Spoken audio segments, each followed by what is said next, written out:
Dajia Hao, and welcome to the Chinese Business Management and Language Session 6, which is a review of the unit you're just completing and a launch of the new Unit 3, which is about preparing you for management roles and developing your business. So here we go.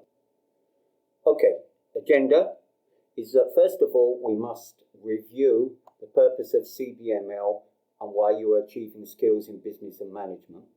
Secondly, you have to revise what we've done in management, read the CBML book 1, go back over the videos and reflect. Then we can move on and explore where you are in CBML, completing Unit 1 and starting Unit 3.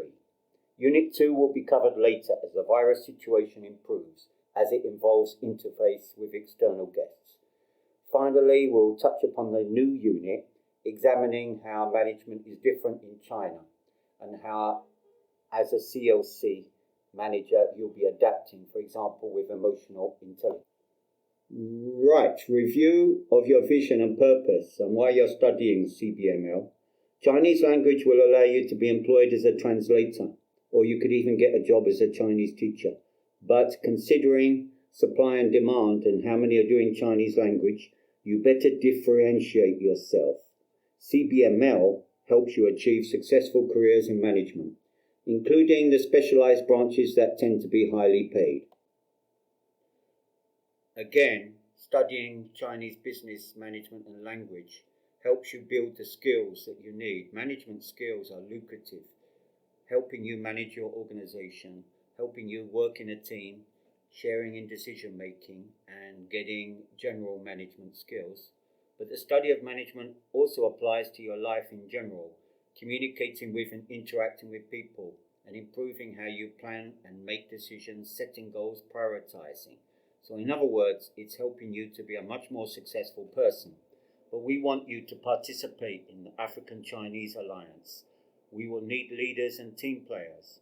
So be successful in your community, religious, social, professional, recreational and other organizations.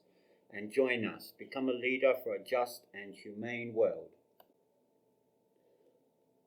Let's go back over some of the things you've done in management. What does it take to be a successful manager? You need to have integrity, industriousness and the ability to get along with people.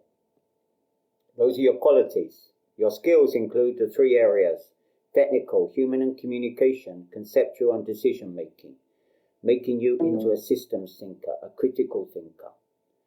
You and the success factor means that you have initiative, self-assurance, decisiveness, intelligence. You have a drive for occupational achievement, achieving in your job, and you have supervisory ability. So what do managers do? We need to revise what you did.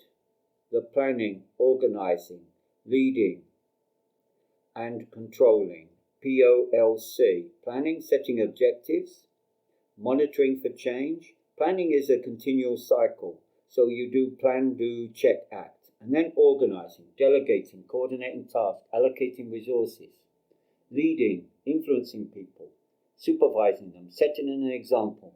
Controlling, establishing and implementing mechanisms to ensure that objectives are being achieved. POLC. Let's review and give an overview of the entire unit, okay? In fact, the entire program. Unit 1 is about business management. The context is China and Chinese business practices, but it gives you a platform of business management skills. Unit 2, which we'll do later on, is about business opportunities and skills, especially connected to China. Unit 3, the one we're launching now, is about managing people, projects and budgets. Again, related to China, but you can do projects and specific assignments here that will give you the skills. Finally, Unit 4, Chinese business language and protocols, so that any negotiations with China, with Chinese companies, any work you do here, you'll be using the right Chinese language. Simultaneously, of course, you're doing your CBP, the Chinese language units 1 and 2, and doing very well, by the way. Okay, So some congratulations are in order because you've been doing well with your objectives, but there's still some assessments to be done. Your targets were to demonstrate through personal presentations that you are a new person with positive attitude, self-awareness, self-development, self-actualization. Secondly, that you can write and present a personal and business plan to achieve agreed goals, and that includes a good SWOT analysis. 3, that you can define the nature of both business and management and list the skills in both areas. Okay, then through group and project work, show evidence of good business analysis and business planning skills. Finally, you're able to compare and contrast business management in a Western and Chinese context. Unit 3 is about managing people, projects and budgets, as we said. This is a part of CBML where you will learn key and specialized skills in management, including HR management, project management, training management, and marketing management. Read and do your research on each of these areas. These are vital, critical jobs and ones that we want you to participate in. Maybe you'll read this and let me know what is your target, what is your preferred specialized area of management. Okay, let's look at the objectives. These are your targets ahead. What you must achieve through skills development over the next 6 weeks. Number 1, you describe how Confucius values influence beliefs and patterns of behavior in any Chinese business or organization. That's the Chinese cultural aspects which influence business and how business people behave, and is very critical for you to understand and act and react and respond to that positively. Secondly, to compile a typical human resources strategy for a Chinese company. You will learn that as you learn how to be a HR manager. Thirdly, you'll put your project management skills into practice by writing a project plan and presenting this to your peers with a facilitator assessing this. This will cover finance, timescales, and targets.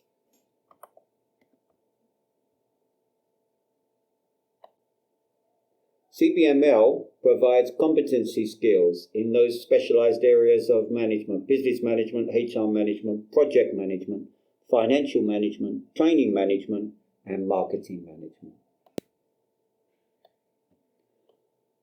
Okay, but we shouldn't forget that a critical part of your learning is the skills that you're going to develop your own business.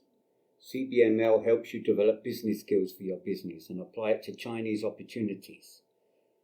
If this is you, revise your business plan with our help, and we will start to add business reality and financial rigor to help you with funding.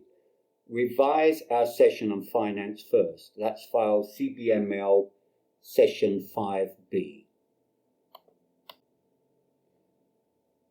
Okay, we're moving into key aspects of Chinese leadership and business. Central to this is globalization. It's having a major impact everywhere. Leaders must adapt to survive in the new world order. And you're learning how to develop leadership skills and how to work effectively in China. These are pressing issues for most multinationals. The businesses emanating from COC clients may be smaller, but the same principles apply. So I'm going to cover 5 ways that we must adapt your new CBML. Okay, first, you've already covered emotional intelligence, and that is critical so that you can perform better in social and business situations, even helping you to get to know the needs of Chinese business leaders. Now you will adapt what you have learned to the Chinese business environment, influenced by Chinese customs, and of course the Chinese approach to leadership.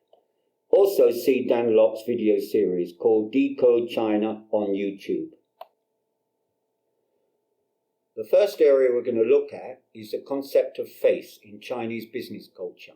Now this concept is very different to the deeper meaning that is in the West. In fact, the Chinese concept is even deeper. And Chinese people will go to great lengths either to save face or to save someone else's face. Face is about dignity and respect and a person's social role. It's not just about feelings, but a key part of what holds society together. Now, a person can lose face by the declinature of a social or business function on a weak pretext, or somebody refuses a present, or someone expresses emotions uncontrollable, or someone is a show-off, being too independent. Those things are not regarded well in the Chinese business environment. Therefore, use emotional intelligence and be sensitive to the needs of your business partner, client, or potential boss. The second area, guanxi, much more complex than the concept of Western networking. This is a platform for social and business activities in China, and it's the key to success, because once you have your connections based upon reciprocity, trust, and mutual obligations, you will do well. Build up your guanxi and be aware of the dynamics of guanxi around you before you do anything. It's an unwritten rule in China that if someone does not trust you, they're unlikely to do business with you. Therefore, again, use emotional intelligence to carefully build up deep relationships based on trust and reciprocity. That's mutual benefit. Thirdly, Confucius and harmony. Yes, Confucius was a great scholar, somebody that is the key influencer of Chinese culture.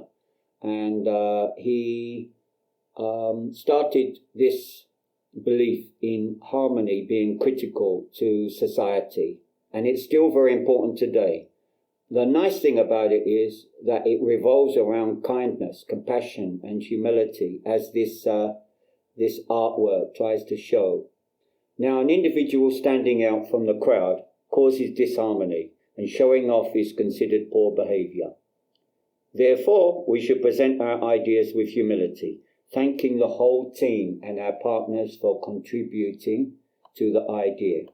Use team and individual motivational skills. Present with concern and humility towards others. Okay, number 4.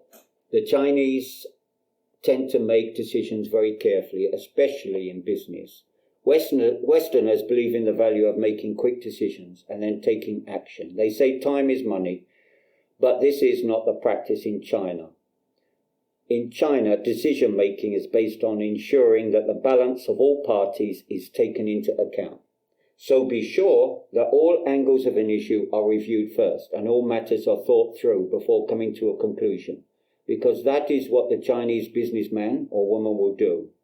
Also bear in mind, no is not expressed clearly in a direct manner, so never assume a deal is struck until you hear this explicitly.